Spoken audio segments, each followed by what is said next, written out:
Hey garden friends, yep, I've been out here working. I got my new hat, San Diego Hat Company. I'll link it in the description box below. Yeah, I needed to do a little bit of spring cleanup, some pruning, some deadheading, and other things to neaten up areas that are done or going over or looking shabby. Yeah, there's just a few different garden chores, as well as I will show you how I neaten up my peonies as the blooms fade out. The clematis that already bloomed, I'll be treating those, and some other fun. So come on along and we'll get some garden chores done today. So okay, so here is this chore, and I am going to bring this plant back into check, meaning it's starting to go in an area that I don't want it. And there's lots of mosquitoes out here, so if I swat here and there. So it's encroaching over here on this rose, this boxwood, and other plants here. And so I want to bring it back to where I want it. Now this is the lamium, the purple one, also called dead nettle or something like that. Anyways, so it makes a great ground cover, and it's in my video on ground covers. It's so pretty. Look at the pretty flowers. The hummingbirds love it, but it can be very aggressive. So you want to just keep after it here and there. Now I haven't pruned this. I think I pruned this probably back in March, and so it needs it again. So check. I go around and check once a month for things like this to see what may need to be put back in check. So I just grab it up, and these are nice shears, and I just cut it back and find where it's coming from. Now I also have some blue star creeper down in here, and now it will get more sun and water. So see, I'm pruning it back from this rose, which needs to be deadheaded. That's a vintage rose. It was a found rose in Texas, and the gal that found it was named Pam, so it was named Pam's Pink because they didn't know exactly what variety it was. Now it used to be at Antique Rose Emporium, but I haven't seen it recently. I was looking for it again. But she was part of what was called the Rose Wrestlers. They go around and find these roses that were in like graveyards and what have you that were neglected. And they would collect cuttings, etc., and then propagate them. Okay, so there's even a little light out here, solar light. So now it's pulled back from that area. And let's see, I don't want it to go up here as far as it's going, so I'll just cut it back right here. And if there's any that's rooted in an area, I'll just pull it up that I don't want it, if I don't want it in that area. Okay, so that's been trimmed back out of there. And I don't know how far down here do I want it. Yeah, I want to prune it up right back down here so it doesn't encroach much further. And I like it spilling over into the pathway for now. It's not too far. If it got any further, I would prune it back even more. So here is an iris that's done blooming, and I'm just trimming off the stem in 1 or 2 inch chunks, the mosquito, so that the leaves I leave so that they can continue on to absorb not moisture, but energy for the rhizome. And I have some, it looks like liatris in here, that was completely buried by the lamium that now shows. And that is basically how I keep this plant in check so that it behaves itself and isn't taking over where I don't want it to. Okay, so let's find the next chore that we need to do to keep things like this that could be in check or whatever. Like I need to like these leaves of the iris, they look like they're suffering, so I can take those off, and it just neatens it up. Now I don't prune mine down like some people will. They'll prune them down shorter so they look tidier or they're not in the way of other things, and that is counterproductive. The more leaf you have, the stronger your irises will be. And if you watched my iris garden tour or my garden tours this last week, you will see that my irises are just thick and healthy, and I have tons of the same ones because they have been increasing because of the way I treat them. And that is, I do not prune off the leaves. I let them absorb all the light they can get this time of year. Alrighty, so garden chore down number 1. Okay, so here's another one that I need to tidy up. Now these violas are pretty much, I wouldn't say done, but they need to be pruned back. And I have lots of little plants in here that they are hiding. These reseeded themselves, that's why they're here. I didn't plant them, but I can come in and prune them back so that these small plants, very short plants, can display their spring show. Now here is a small plant. Let me see if I can find the tag so I can read it to you. So this is a Ciceritium hybrid Devon Skies, and it only gets about an inch high. So not even, I would say it's taller than that. So it's 3 or 4, but it's got the beautiful little blue flowers, and I haven't been able to enjoy them because the violas have been in the way. Now, one thing about pruning these back like that, they will come back. And so when the Devon Skies is done putting on their show, I'll have the violas again, and they'll be thick and lush and pretty. Now, right next to this, right here, let me cut this. And I have a Louisia down in here that is just really pretty, and it was blooming and I couldn't enjoy it. Oh, now I could see the weeds in here too. Another good reason. So here is a ground cover that can really be a bully, and I won't even put it in the ground. Now there are some varieties that are said not to choke out other plants, but these can be voracious monsters. This is wire vine, and how I keep it in check, I don't ever let it touch the ground, so I don't want it to root. So if it's going back this direction, I'll do the same as I do with the lamium, and I'll just cut it back hard. And I cut it away from any soil so that it does not have a chance, because wherever it touches on the ground, it will root. So I just gotta make sure none of it's touching back here.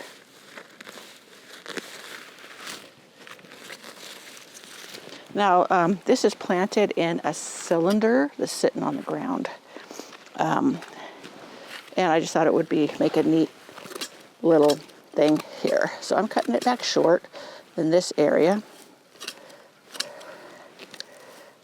because it had starting to get down to the ground down here. And I'm making sure nothing is rooting. Oh, there's a piece down there. Yep. So I've got to keep on top of it. And if you're not into constantly, I wouldn't say constantly, frequently cutting things back to keep them in check, then don't bother with them. But I just like the look of this. I saw some of these, they were trained onto a frame and they made a nice little, almost shrub-like shape. So, yeah. Getting these all pulled up. Make sure nothing's in the ground. Okay. We are all good there. So another bully plant kept in check. So I know we're getting a little bit of glare, so hopefully you can still see. I want to focus in on the iris right back here. And it's done blooming. I have several of this color, so I'm going to take it out. This has just got done blooming. Now normally you would wait for 6 weeks after the bloom for it to absorb energy for the rhizome to store up a lot of energy. But what I do is I'll dig it up, roots and all, and I'll set it over in an area that it can still do that. But I have moved it from here because I want to plant something right here. And as I said, I already have this color, numerous of them, in another area. So now this is planted. There is a dwarf yarrow here too. So I'm trying to try not to disturb it too much. I'm going to inspect it really quick to see if the gophers were eating on this over here. Nope, they weren't. I caught them yesterday eating on one in the front garden. I heard it. It sounded like Bugs Bunny chewing on a carrot. And I could see the leaves doing like this. So I knew the gopher was underneath there eating them. Now I've set up another trap, hopefully to trap him. Now I put out the deterrent. The one that's Mole Max or whatever, it's for gophers, moles, and whatever, didn't work at all. In fact, I had a money back guarantee and I need to turn it in because that bottle was like $15 to $18. You know, and if it wasn't going to work even a little bit, you know, it's not worth having at all. Okay, let's see. Oh, very good. Okay. Got somebody coming through. I think it's the garbage man.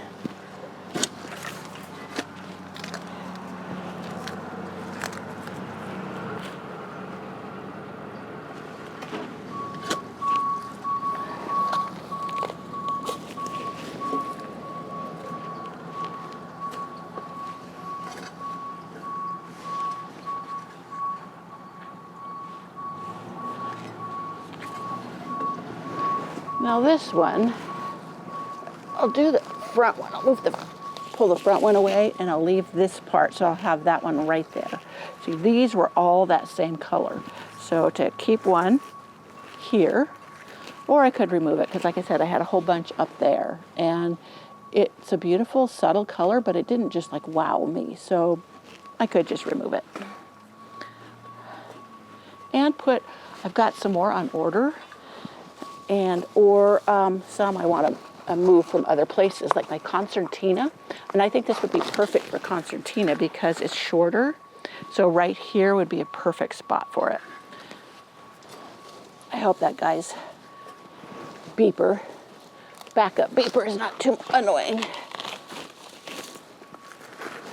Yeah, these, like I said, I'll set them on top of the soil over in an area that they can collect the energy, and whoever I give them to, they will have a really nice plant. So I'm trying to make sure I didn't leave anything. What is there?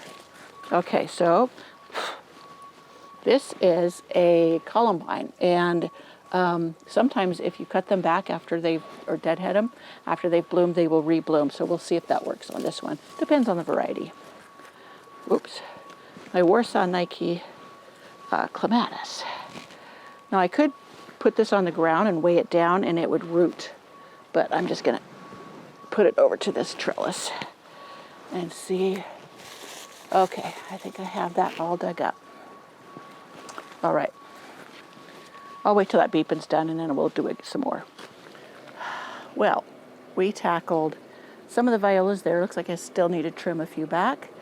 We tackled the wire vine, and now it's time to tackle the violas in here. I know some of them are so pretty, but I'm going to neaten it up. And I'm going to do it the fast way. I could just individually pull them up, but I'm just going to weed eat them. Well, let me check. Let me check how hard it would be to pull them up. It's shady right here, right now. Earlier it was getting so hot and sunny, and that's why I put my hat on. Love my new hat. This is from the San Diego Hat Company, and I'll put a link to it in the description box below. And I forgot to haul away my weeds here. Let me just do it. How hard these will be to pull. Yeah, they're pretty easy. So to make it even nicer, instead of leaving the roots in there, I could just pull them out. Now, the upside of leaving the roots in there is they would come back. And they would probably come back shorter. So it's a catch-22. I can come through with my shears and shear them off like these and then have them rebloom, or I can go for it. Now, originally, I had planned on and had the Corsican mint in here. Loved it. Made the most beautiful blue carpet. And then all of a sudden it turned black and died. I don't know why. It says it like it's moist because I thought, well, maybe I was overwatering it. And then I thought, well, maybe in the sand I didn't water it enough, so I don't know what it was. And now that these have filled in, I haven't seen. But also, the gophers were in here terribly. I don't know that they would have eaten the mint. I don't know what that sound is coming from. Maybe they're repaving down at the school. Anyway, if you can hear that in the background, it's something going on down there. One gal said that the noise was from a freeway. No, she says about freeway noise. We don't have a freeway. So it's not that. Okay, now right here is a piece of the Corsican mint. So if I just focus on that, and maybe it will go ahead and fill in. It had really filled in on a big portion, and I loved it. And maybe I can also plant some more of my heron's bill and get it to take in here. So that's an idea. I had a table and chair sitting here, but the pavers are not too really close together, so the table legs or the feet would get into the sand and they'd sink really bad. So this is getting harder and harder. Ooh, okay, more Corsican mint. And ants. I'll have to spread my New Saturday Lime. I use this product called New Saturday Lime for deterring ants and other bugs. It doesn't kill anything. It's not poisonous. It does not become caustic when it's wet like other limes. Yeah, it's really a neat product, and it does work very well. So it just forces the ants to relocate. Probably somewhere else in my garden, but you know, here I would be sitting and I wouldn't want them crawling up my legs. So yeah, I guess maybe I will just pull these out. I had all the trouble of getting out the weed eater, but that's okay. So this is another chore to get done today, especially as it's nice right here at the moment in the shade. And I will come back and finish this in a moment. But there's one other thing I wanted to share with you. Some of my peonies are fading.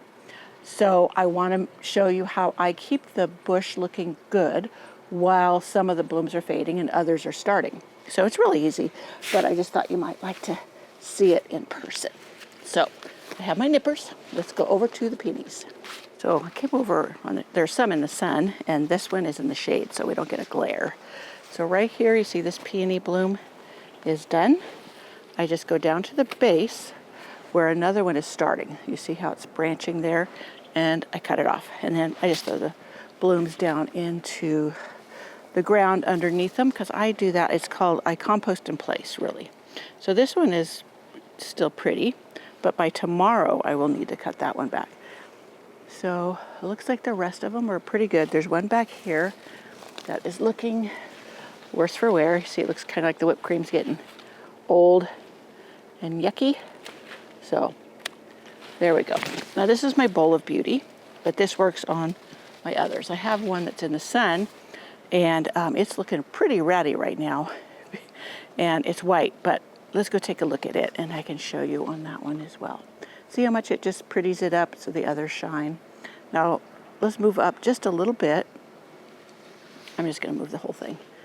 And you see this one right here, this pink, well, you can't see the pink one. Oop.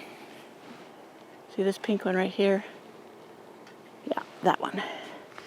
And there's quite a few that are just definitely spent. So I'd carefully look for the base of that particular one. See, and this one's still okay, but the one below it can come off. Now for this, my garden, it just works okay to throw it down because I have plants planted so closely together that you don't see it.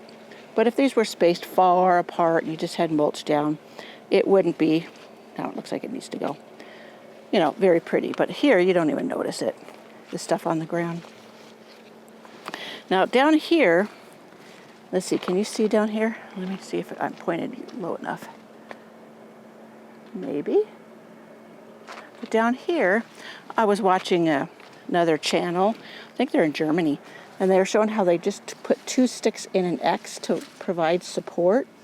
I was testing it out. I got those sticks at Dollar General. They had them.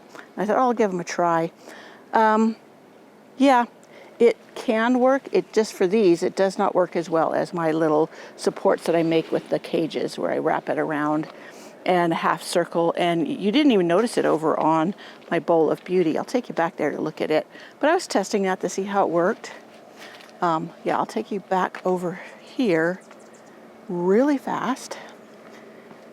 And if you look down right here, you can see my support. And it just fades into the woodwork. I shouldn't say woodwork, into the foliage.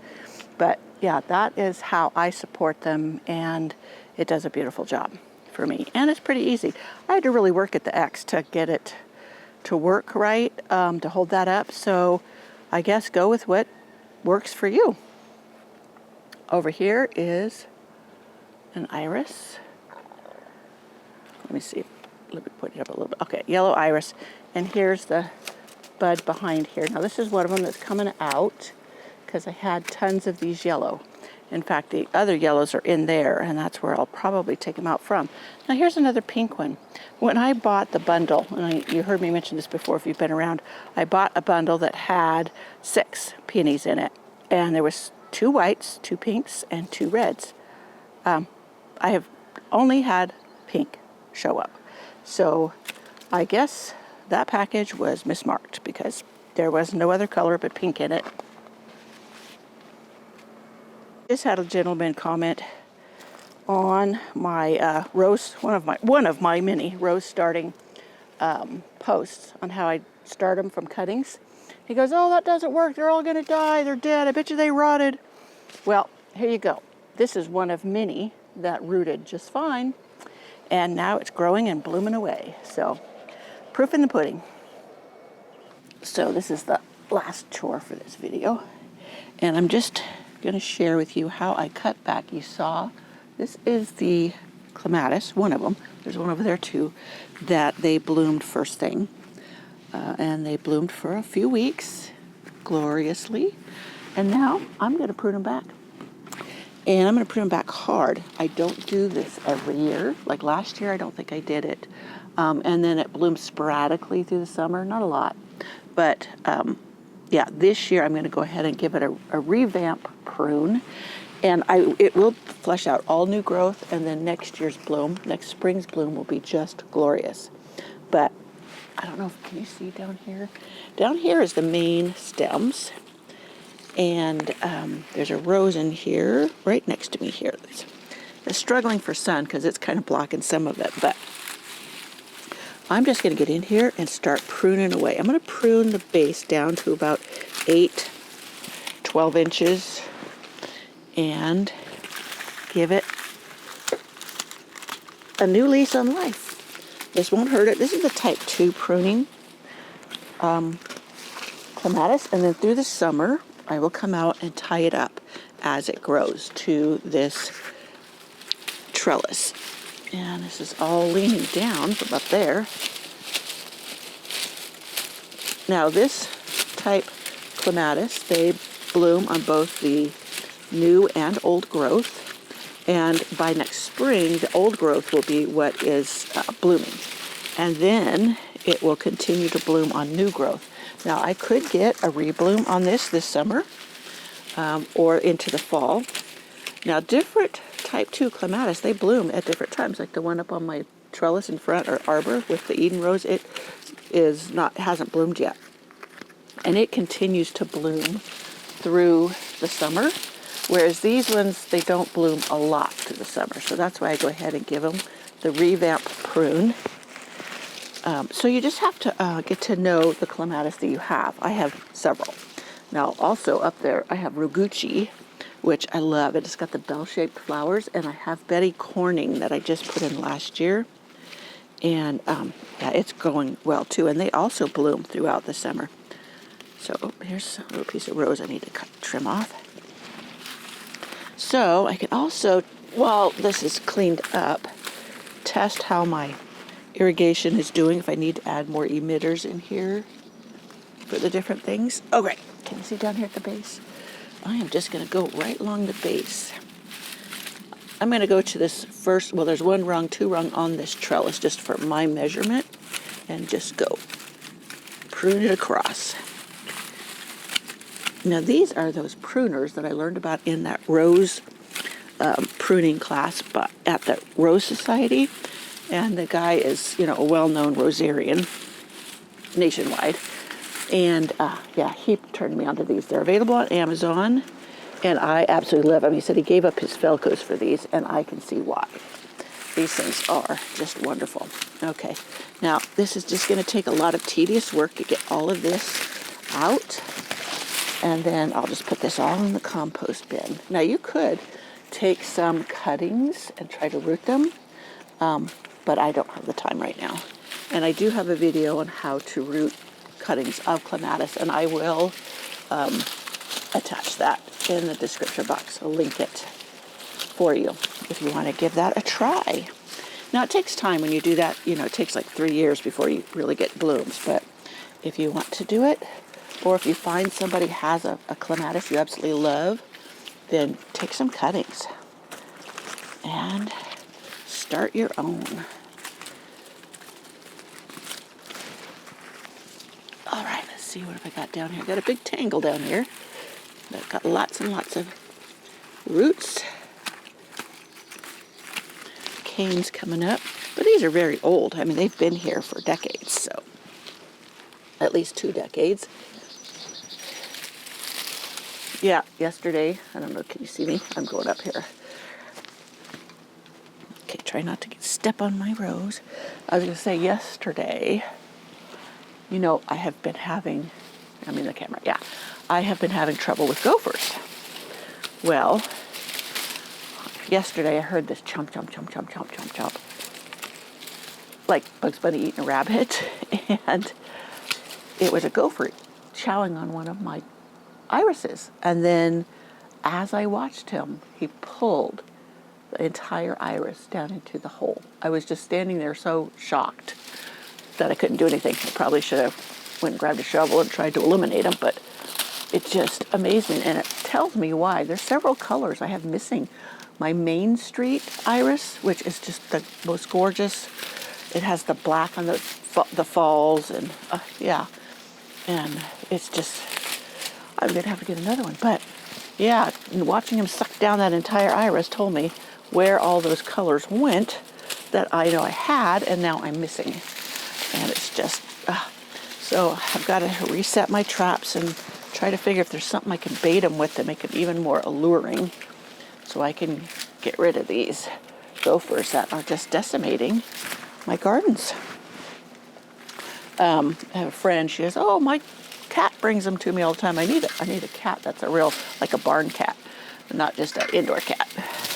Because I had a barn cat once when I lived up in Idaho, and he did eliminate a lot of garden-eating critters.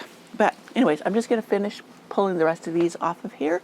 And that, my friends, is how easy it is to prune back my clematis and get it to reflush growth. And I'll bring you back in a few weeks and I'll show you the new growth coming up. And then I'm going to do that one over there as well, the same way. And it just cleans this up. Now I may do something like black-eyed Susan vine to climb up here to make this pretty until, I have the white one, until this fills back in. But yeah, I can do anything here that I would like to just dress it up for the time being. And the black-eyed Susan vine is an annual, and it'll do fine. Because this area only gets like maybe 3 to 4 hours of sunlight, so it's kind of tough. Now, I was really risking it planting the roses here. I thought I'd just give them a try and see. I could always move them if they don't work. But there you have it, my last garden chore for the day. I said that was the last chore. I was wrong. The phlox. Now, I told you I normally cut it back with the weed eater, which is really easy. But I end up hacking off half the leaves here of the iris. But that's not a big deal. But I really didn't want to do that this time. I did it over there. We'll see. We'll see if my pruners or my shears can get through this. It's pretty tough stuff, but I did try to sharpen them. I'm no professional at it, that's for sure. So we'll see how it does, but you can do that with these. Now, I don't know if you could see past this. Oh yeah, I'm cutting through it. But I'm just whacking through bits of it at a time, right along the wall, the top of the wall. I know you can't see it. I should probably just go ahead and do it with my weed eater. It's so simple. But what if you don't have a weed eater? You can do it with the shears, pruning shears. You see all of this? Yeah, it's pretty stiff underneath.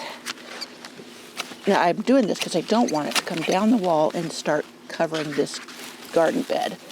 I want it to stay up here.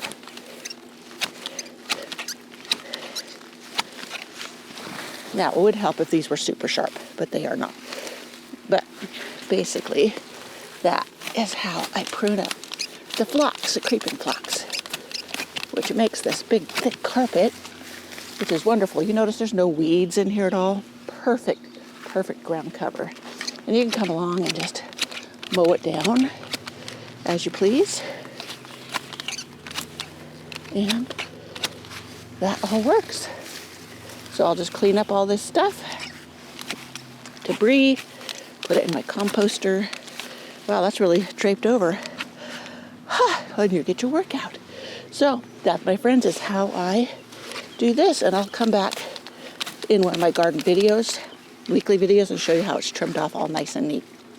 Because I'm going to finish this up and I have to go edit this video. Okay, I'm going to tattle on myself. After I said I wasn't going to use the weed eater, I thought, oh man, this is too tough with this shears. I'm going to go get the weed eater, and what do you know? I hacked off an iris, but I put it in a jar of water, and I can enjoy it on my back deck. And that was why I hadn't weed eated it yet. I just wanted to show you trimming this off as one of the chores, one of my end of spring chores. But accidents will happen. But that's okay. I wanted to move this iris anyways, because down here by this wall, the rhizome doesn't get a whole lot of sun. Mosquitoes after me. Sorry if you hear me waving at them. Anyways, and so I wanted to move it forward. And there's quite a few iris along here that have gone missing because of the gopher. Oh, I'm going to turn around and show you the gopher. Oh, look at this iris. This one is called, what is it called again? Oh, Fall Siesta, I think. Fiesta. Oh, so Fall Fiesta, not Siesta. Yeah, just gorgeous. But I'll turn around here really quick. I know this camera is more jittery than my other one, but you see that hole right down there next to the iris? That is where the gopher sucked an entire iris down. And it was as big as this one here. It was huge. I just couldn't believe my eyes when I watched it happen. So, Gopher Trap City in here. We're going to set them up today. I hope you enjoyed coming on along on these garden chores on this rather hot day. I am perspiring quite profusely, but that's good. Good hard work, never hurt anybody. And now I think I'm going to treat myself to a little drive down to my favorite nursery. I have a few errands I have to run down in that area. And just look. I may get some ideas for the garden area beside the greenhouse and what I'm going to do there. I might even put in some tomatoes down there. I'm not sure. It's a tricky spot because during the summer, height of summer, like right now through part of August, maybe mid-August, it gets a lot of sun. And then after that, because of the way the sun goes down in the sky, it gets all shade. So something growing there that needs a lot of sun would not get all of the sun it needs. But maybe they'd be far enough along that it wouldn't matter. We'll see. I don't know. I had thought of the impatiens, the sun patients, because they can take both sun and shade. But I don't know. They're kind of pricey. And unless I found a bunch on a bargain rack, I don't know. I don't think I want to do that. I'm thinking of putting stuff there that I've either started from seed, already have here, or I can divide. We will see if there's anything new I don't need that I want to buy. So that's that. So come on along, and I promise, I will get to that ground cover video I was telling you about. So see you next time.